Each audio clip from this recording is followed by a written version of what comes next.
welcome everybody. Let's talk real estate. Your weekly BS with Barry Saywitz about the current commercial real estate market here in Southern California. As we take a no BS look at both sides of the issues driving this market today to find the best solutions going forward. With our man in the middle, it's Barry Saywitz. Hey, Barry. Hey, good morning, Paul, and good morning to all of our viewers and our listeners out there. I am Barry Saywitz, president of the Saywitz Company, managing partner of Saywitz Properties, and today is our year-end 2025 year-in-review show. We're going to take a look back on where we've been and take a look ahead on where hopefully we're going to.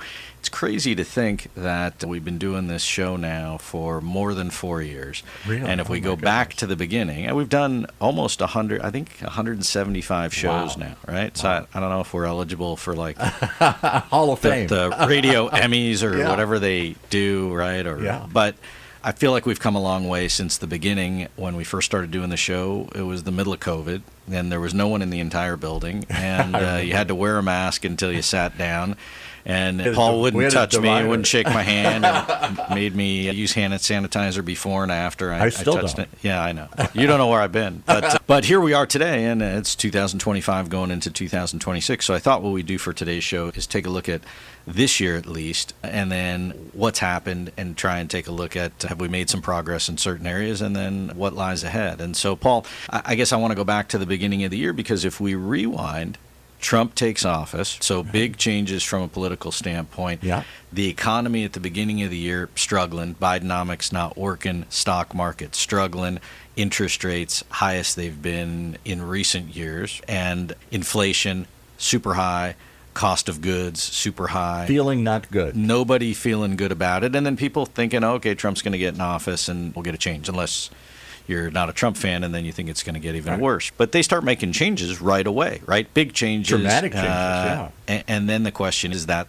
stuff going to work, right? So some of it starts to work, and then you got all these outside factors. You've got Ukraine and Russia. You've got Israel and Hamas. Which we all thought, this is going to go away quickly. Right. It didn't. None of it. We're all still struggling with that. The one that struck me, and whatever your political views on all this stuff here, I didn't know we were going to get into this tariff thing, and on, off, up, down, change, this kind of constant change. We're still facing that thing. And doesn't that create a certain amount of uncertainty in the market? I think that's the key word, right? If you look at 2025, I think if you were going to ask me one word to describe the year, would be uncertainty. Yeah. Uncertainty of volatility, uncertainty of where we're headed, understand where we want to go, where we'd like to go, and then a struggle to get there. And then, look, I feel bad for President Trump and for the people that are trying to make strides to push things forward, because there's such an upheaval, whether it's from Democrats or whether it's from outside factors around the world, or whether it's just I have 100 problems that I'm trying to deal with on any given day.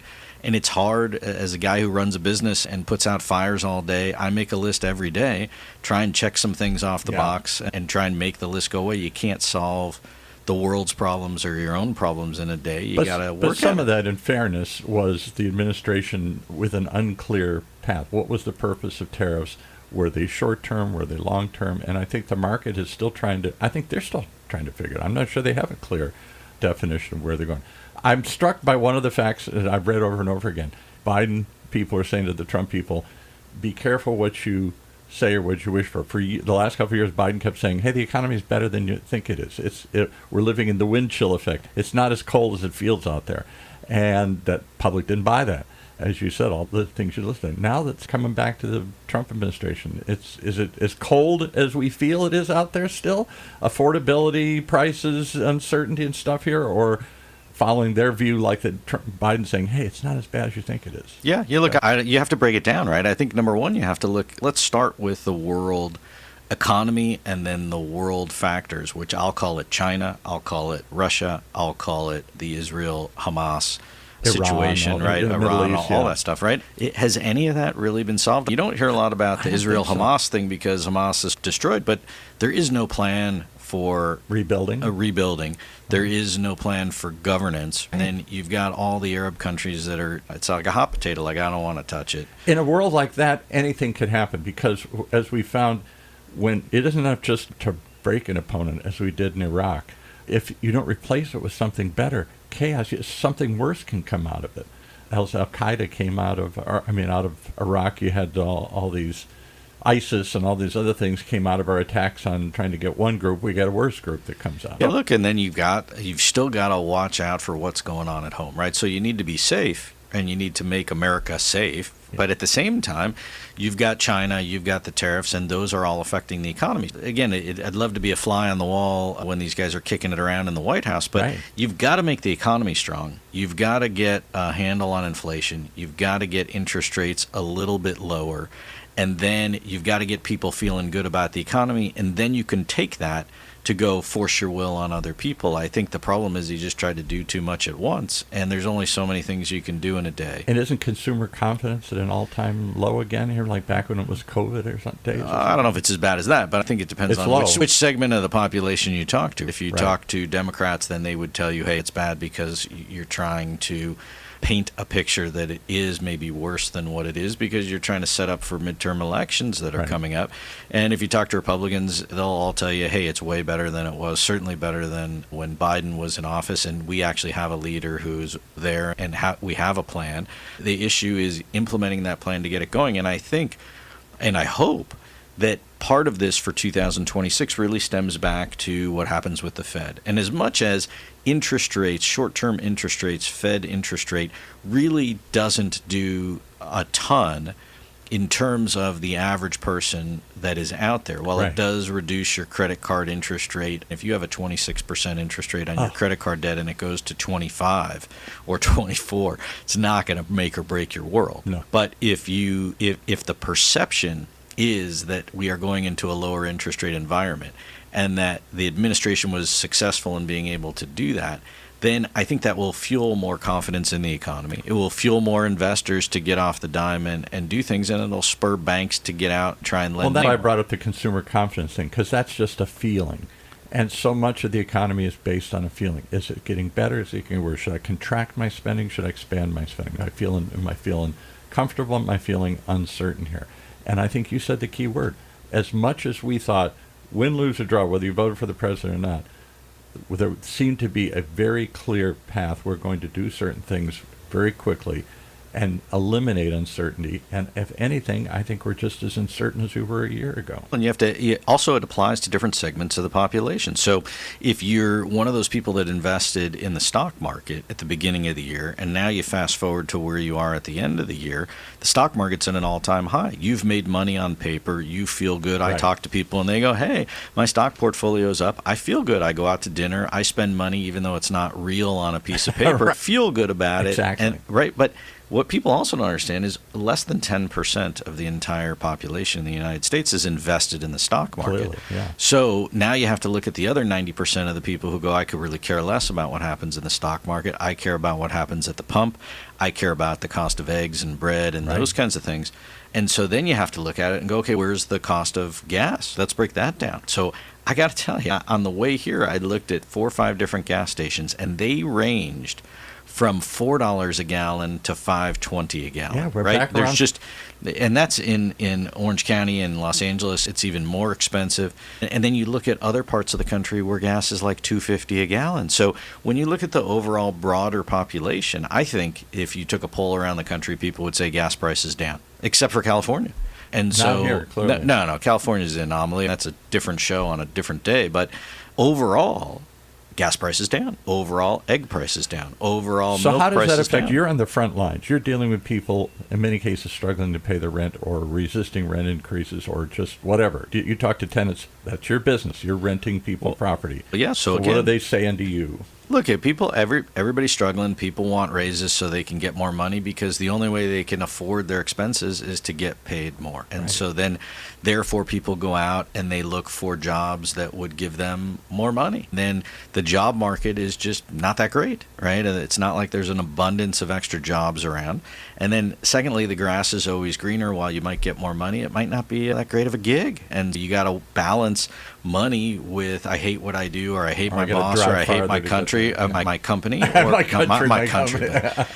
I hate everything. Right. And then what do I cut out? So now you have people that are combining families, right? So you have more people living under one roof to try and save money, and that's another alternative solution. But then you have to look at the companies and say, okay, so what does a company do? I have rising costs of insurance, I have rising costs of operations, rising cost of utilities, rising cost of labor, rising cost of construction, maintenance costs more. Whatever I've got in my business, everything's up. Nothing's down. Nothing's right? down. And so if nothing is down, my cost of doing business, greater strain, the only thing I can do is raise my prices. Whatever it is that you make or deliver, I have to raise my prices to combat that. And then therefore fuels this inflationary situation. I'll give you one little simple example. As your listeners know, I have one rental house that I inherited out in the desert. I rent this house. And I got my annual taxes. So I have a little higher insurance because it's a rental property. I can't just, not just regular home buyers. I have to renter's insurance or whatever. Special insurance. And a couple of years ago when we started the show, it was about $2,500 a year. I just got the new bill. It's close to $6,000 a year, $5,600. And I thought, whoa. So where is this? How am I feeling? I'm feeling suddenly, oh my God, my property. And that goes right to the bottom line. Look, there's no return on that, right? You didn't get any benefit from that. None. And so then you have to look at all the other things that go into owning a piece of property or owning a home, right? My landscaper raises my prices.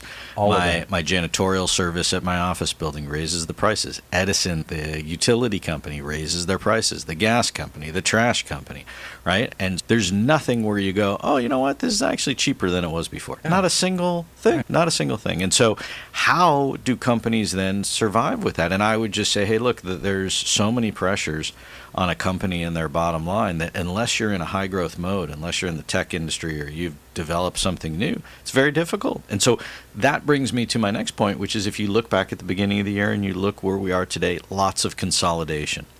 So the big news of the day today is this Paramount, Netflix, Warner Brothers little fiasco, and whether the president's involved and whether his son-in-law was involved and whether it's a monopoly for either company to buy them. But the underlying factor here is that you have major studios in Hollywood consolidating. Why? Because you have some very wealthy people who want to build the monopoly board, and there's economies of scale to do it, and there's a fight for return on the bottom line. Now, is that good for the consumer? It's not good for the consumer. But as a company, you have struggling companies that are ripe for acquisition. That you look at CNN, I mean, I think they were looking at selling it for like $50 million, and it was worth $1 billion at one point, right? And so, remember the days of Time Warner when Time Magazine and Warner merged, and AOL came out on top of. Those were heady days. But you see that, and you see it in the entertainment industry, and you also see it in the banking industry, where we've had many smaller regional banks get gobbled up by other banks because they basically just couldn't turn it, right? And then the exit strategy is I'm just going to cash out of my stock, and then I'm not going to keep beating my head against the wall, which then relates back into the real estate world, where you have people that are older in years, or you have the father or the grandfather passed away, and he's the one who actually built the portfolio, and now the kids or the grandkids say, you know what, I'm not dealing with this. Exactly. I'm just going to sell it. And then, so there's turnover, but at the same time, you don't have this market dynamic where you look at it and go, gee, the real estate is a good investment, at least here in Southern California, where it actually pencils on paper. And which is why you see this outflux of deals into places like Tennessee and Nevada and Texas and Michigan, where there's better returns. And while you do not have the appreciation that you would particularly get in California, you also don't have the regulation. And you don't have this uncertainty of what's the government going to require from me now. You don't have this uncertainty in Texas that you're going to have earthquake insurance or fire insurance, and your insurance is going to go up 400%. Florida, I don't know why nobody's investing heavily in Florida, because they're having the same insurance crisis we're having with earthquake. I mean, we're except that the dynamic in Florida is that the cost of the real estate there in most instances is far less than it is in California. So while it's still a heavy burden, it's easier to pencil there. And from a state tax standpoint, you have no state taxes. So do you think you'll see more consolidation? It's one person on your show talking about property management groups coming together, and this guy had spearheaded the consolidation of number. I never thought of property management. Yeah, groups it's economies of scale. Yeah. There's no question that you have economies of scale and that it's more difficult for the mom and pop guy to make it. And so if you look at historically, you have a mom and pop investor would buy a duplex or a fourplex, and then you trade up to an eightplex or something. That's what you did. The interesting thing is that to buy a fourplex, I was looking last night online here in Orange County, the cost of a unit in a fourplex is exponentially higher than if you bought 8 units, because it is a commercial property with a commercial loan, different financing, and then just different price. And so it's almost better for you to buy 8 units than 4, but if you can't afford 8 units, you're stuck with 4. And then when you go buy the 4 units, it doesn't pencil. There is no cash flow. You're only buying it for the appreciation, yet people continue to buy it because they believe in real estate. They believe that long term it's a good play, which I do too. It's just that the days of I'm trying to get if you're okay with no cash flow, then I guess do it. But if you're somebody who says, look, I need some cash flow. I could buy stocks, I could buy bonds, or I could buy in Texas and get some cash flow, or I could buy here and get no cash flow and risk that my insurance goes up 300%. So what are the two places? What do I do? If I go to Texas, it's a lower regulatory thing and a lower cost, but I'm not looking at so it's a cash flow play. It's not about the property's going to appreciate. And then again, you also have to look at that for the average person. If you were going to go live in Texas, would you have a better quality of life than living in Southern California? And then I say you would from an economic standpoint. Gas is cheaper, groceries cheaper, labor's cheaper, taxes cheaper, cost of a home on average is cheaper. All those things cheaper, but you have to live in Texas. And if you're okay, and you look, that's why a lot of people live in Texas. They're like, I like Texas. Bunch of California snobs here saying, I don't know if and that's a real deal. I hear people all the time. I've talked to you off camera and said, okay, so you complain about all the problems here. Why not just go to Texas? And you say, some of my friends have looked at it, and they come back and say, I have some of my friends that went there, and then they said, look, I have a better quality of life, and I can come to California and visit and then leave. And so it's no different than going to New York City. I love New York City. It's a great city.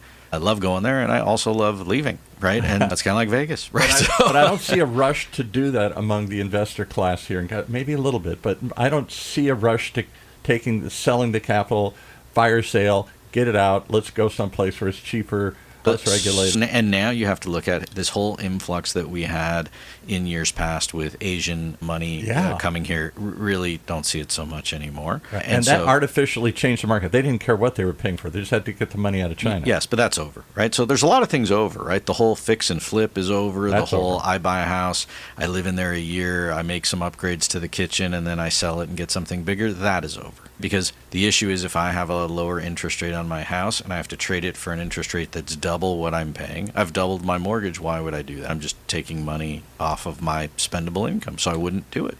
And what about the days of high-rise commercial office towers? Is that over? So that is also over, at least for the moment, because you have high-rises across the country converting to what I'll call multi-use, which is part hotel, part condo, part apartments, part retail, and then part office. Why? Because there's just no office demand. And because of your show now, I periodically look at the Wall Street Journal, Investors Daily or something, and talk about deals, not just here in California, around the country. Office towers that were worth, pick a number, $100 million, couple $100 million, selling for half price. Yeah. It's cities all across America. That model. Well, look, here's a big example here in Southern California of an Irvine company who's the largest office landlord, sold basically everything they own in downtown San Diego. That's the one I saw, Talk about punting on an entire city and just saying, I can't make this including work. Don't they own the biggest tower in downtown San Diego? And they sold it. Well, they owned a bunch, and they sold it for a fraction of what they paid, took the tax hit, probably offset the income they made in other areas. And so there's a tax play there.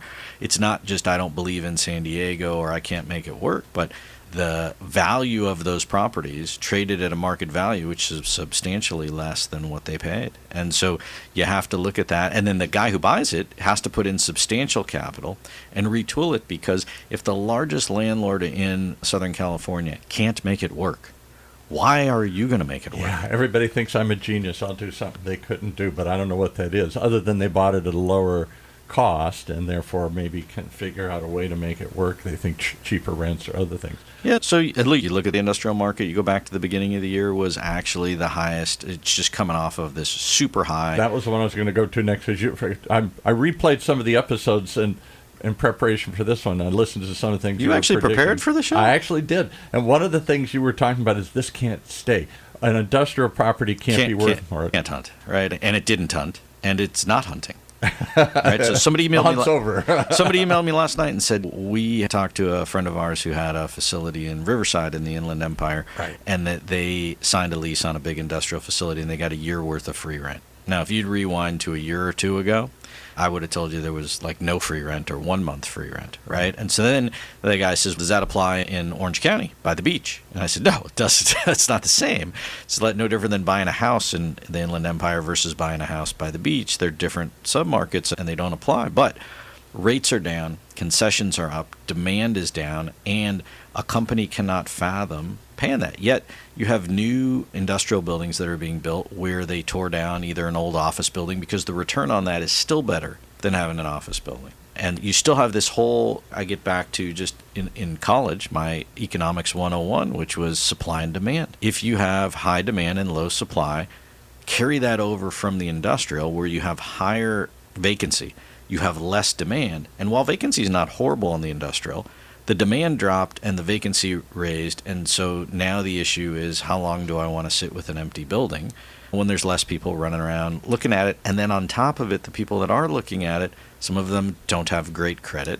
And so do I really want to make a deal with them? Any little niches that we're overlooking? You had somebody I was fascinated. I forgot the name of the company now off the top of my head. And they deal in affordability housing.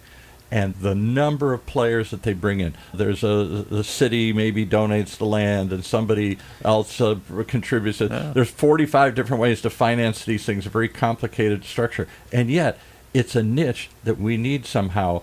Again, I think it'll be interesting over the next 24 months to see how this whole push for additional housing and affordable housing plays itself out, because that push came from Sacramento. That push came from the governor, who went to every city and said, we want you to build more residential housing. The problem with that is that you still have to have the free market where it still has to pencil. And so the good news for a developer who's building... Unless there's subsidies or other sorts of grants. So let's break it down. If you have affordable housing that's subsidized by the government, then that's one play. Those are difficult deals to do. Those are low-margin deals and very paperwork intensive, right? So you really need to know what you're doing, and the average person cannot do that. Those are specialty deals. Right. Now, then you go to, hey, I'm going to tear down a car lot, or I'm going to tear down an old office building or a retail strip center, and I'm going to build apartments.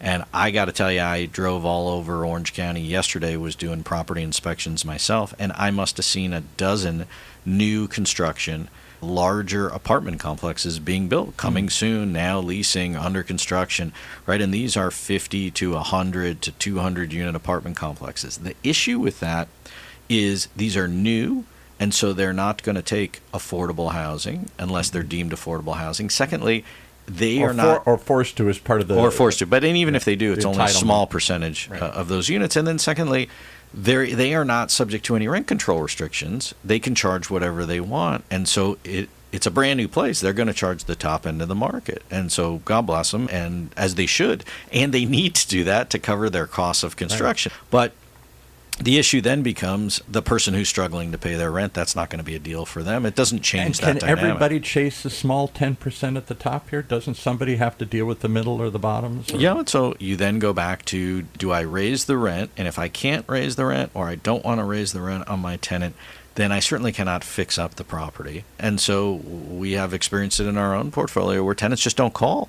They're afraid that if they call, that it's going to somehow come back to them, that they'll raise the rent. Or when you go and look at their apartment and they say, hey, I've lived here for 8 years and my carpet's dirty and it's old, can you give me new carpet? And then I go, yeah, but you want me to raise your rent, or you want me to try and keep your rent lower?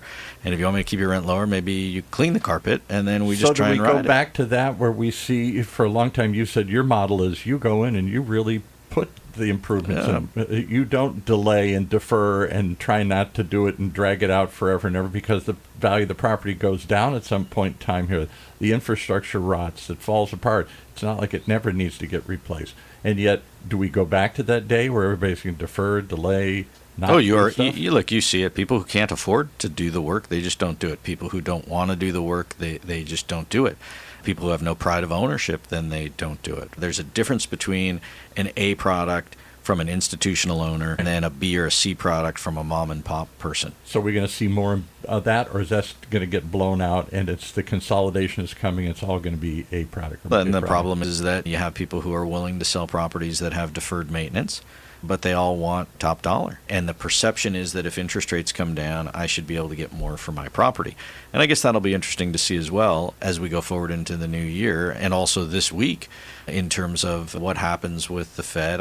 Everybody expects that they'll drop it, but I don't expect that's just going to move the needle and get everybody off the fence. So we'll have to see how those kinds of things play into it. And then you also have the lending environment. If the lending environment gets better. Pull out the crystal ball, polish it a little bit. With 2026, more uncertainty, same level of uncertainty. We seem to have been living with uncertainty since COVID. Every year the common theme is, we'll wait to see it next year, but right now it's uncertain. Yeah, I think you're going to see more of the same. I'd like to feel better. I think everybody would. I'd like to feel like things are moving in a positive direction, as everybody would. And I'd like to feel and think that whatever is good for somebody in one income bracket, that it flows to other people in other income brackets. Right. It has to at the end of the day. But because it's a dynamic system. It can't just be weighted towards the bottom or the top or whatever here. It's got to be a system that works for everybody here. Yeah, but look, I think that lower cost of living, lower inflation, stabilized economy, stronger dollar are all things that benefit all people. You don't have to be invested in the stock market to realize those other things. Also, I think that job creation, which is one of the things you hear the president talking about, whether it comes to fruition or not, it's a good sales pitch, and I buy it, and everybody else should buy it, which is if the economy's stronger, companies grow, what do? They hire people, and they compensate their people accordingly. And so you should want your company to do well. You should want there to be new companies coming on board, and you should want the companies that are out there to be successful. I'd like to see not just stability, but I'd like to see predictability. You've even said, if the market's down, then everybody can deal with it for a while. We understand what to do in bad times and in good times. We just don't know what to do in uncertain times, and that seems to be the volatility.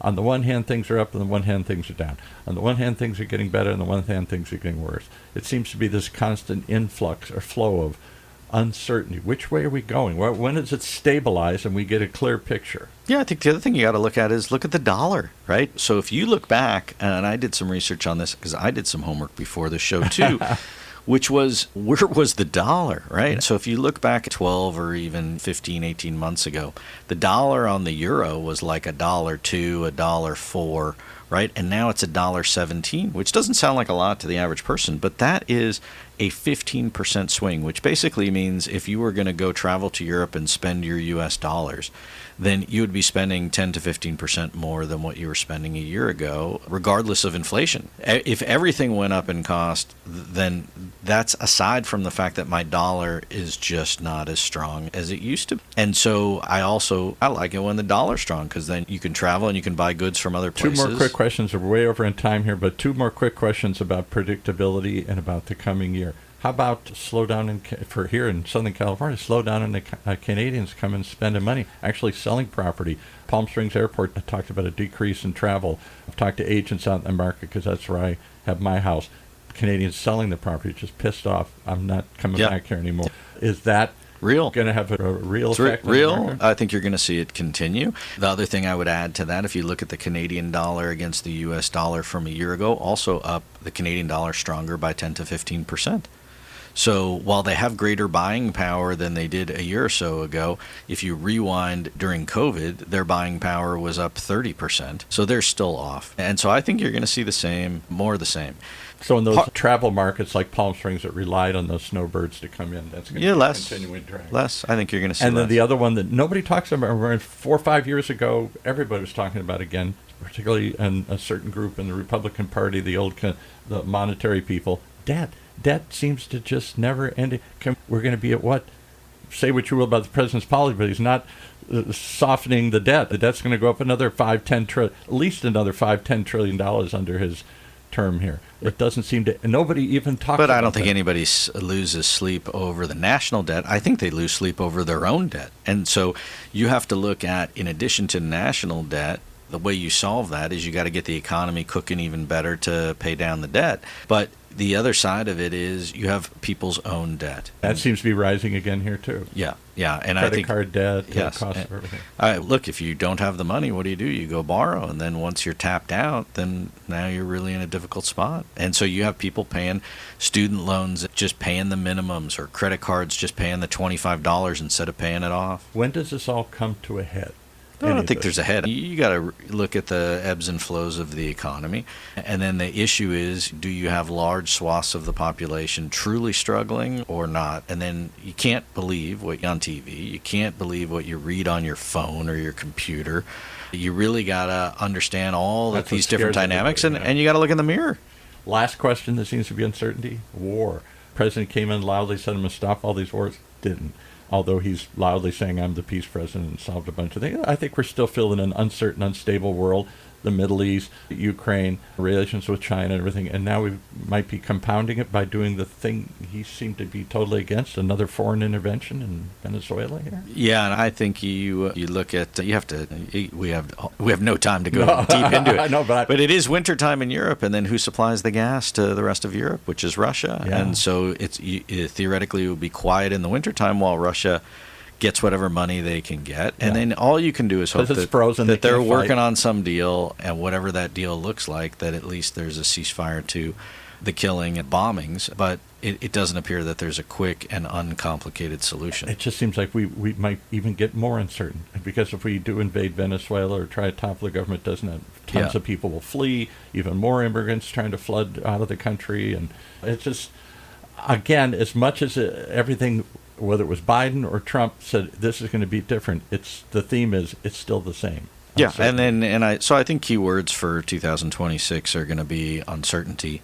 volatility, affordability, yes, and then where are we headed? And people, if you watch the news and things, that they start talking about the midterms, which are still pretty far out, but certainly after the first of the year, you're going to see it heat up. Yeah. I don't know. Again, I mean, that certainly will have an impact on things, but I think that you just have to take it one day at a time and then hope that you're taking forward steps. And I think for folks out there, you got to do the same in your own world, which is wake up in the morning, try and check something off your list, and try and take a step forward. There's no other way about it. There's no other way to do it. Otherwise, you'll lose sleep, learn about all these other things. I was trying to check off next year from my list here, but you left me uncertain. Yeah, you're not going to do it. We're going to have to come back. We're going to have to come back and talk about it. One more year. Yeah, we do it again. So we'll bring some people in, and we'll talk about some of these interesting topics, and we'll delve into it some more. I know we're out of time.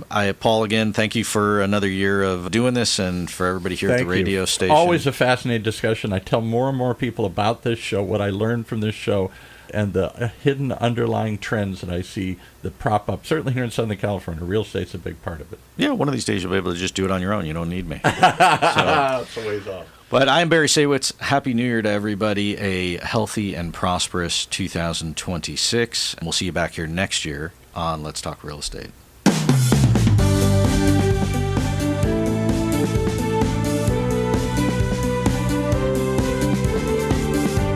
There you have it. You've been listening to Let's Talk Real Estate, your weekly BS with Barry Saywitz about the current state of the real commercial real estate market right here in Southern California.